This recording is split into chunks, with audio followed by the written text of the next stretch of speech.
Hi everyone! Well, you've made it all the way through and now we're going to discuss Project 3. This is the final project for this class and it has an interactive component at the end. So I want to remind you that on the reflection that you're turning in this week, I need your Gmail address.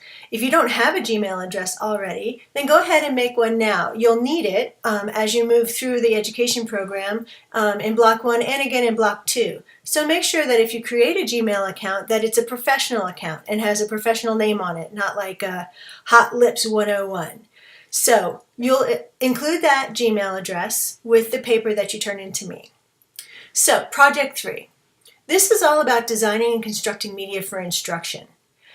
Part of being a 21st century teacher is not just utilizing media in your classroom, but it's also designing and constructing media for your students. And that's one of the most exciting parts, I think, of being a teacher in the 21st century, is that you have the option, so many options, of creating media that meets the needs of your 21st century learners. So again, this project is going to be a lesson plan. And this lesson plan is going to be integrated again with at least one Common Core essential standard, and you can use from your major. If you're an elementary school teacher, you can choose one of those core subjects that you'll be teaching, and at least one 21st century skill.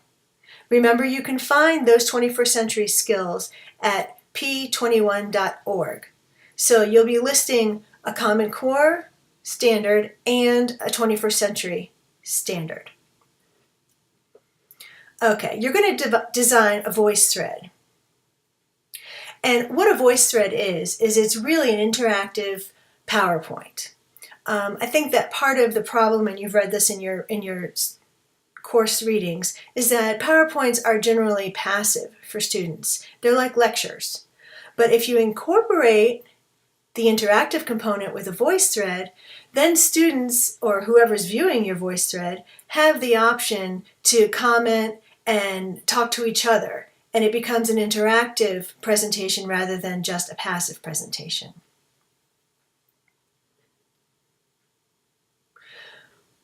So, what you'll do is you're going to create a voice thread. And your voice thread will be uploaded as one document, just like the last one.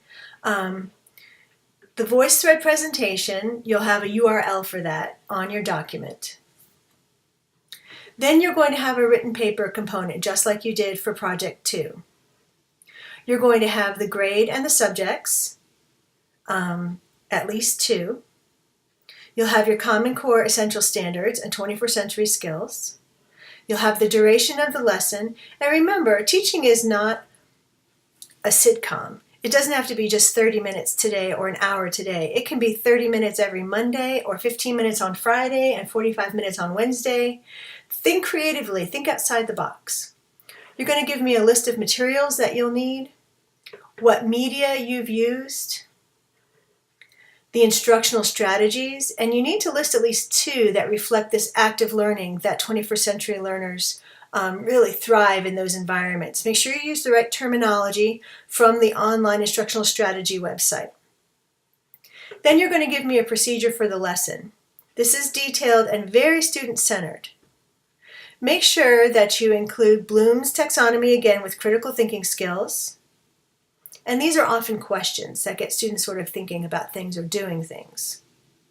And then you're going to also create an extension activity that demonstrates mastery of the objectives. This is generally a student product, just like you did for the last project. The new part of this lesson that you didn't have for the last lesson is you're going to have an assessment of student learning. And this might be a rubric or such to show students that how they master the content. So whatever their product is, now you're going to assess that. And I'm going to give you some resources to help you create that rubric. You'll have a reference page, APA format. And then this is the interactive part. How does your choice of materials and instructional strategies meet the needs of 21st century students? So this is your rationale. So you're going to have to rationalize all the materials that you use. How is a VoiceThread meeting their needs? How is the content of that VoiceThread meeting their needs? How's the product meeting their needs? So again, you want to reflect on those important factors of 21st century students. Then you're going to evaluate using VoiceThread as a technology. What's good about that? What's not good about that? And then after you get some feedback and some interaction from our class, then you will go back and write this reflection where you can indicate what areas of the lesson you might need improvement and how you'll change the lesson in the future. These are from your VoiceThread comments. Now, down here I give you some VoiceThread resources: signing up for an account, creating a VoiceThread, how you share it, viewing it, and then I give you some really great examples.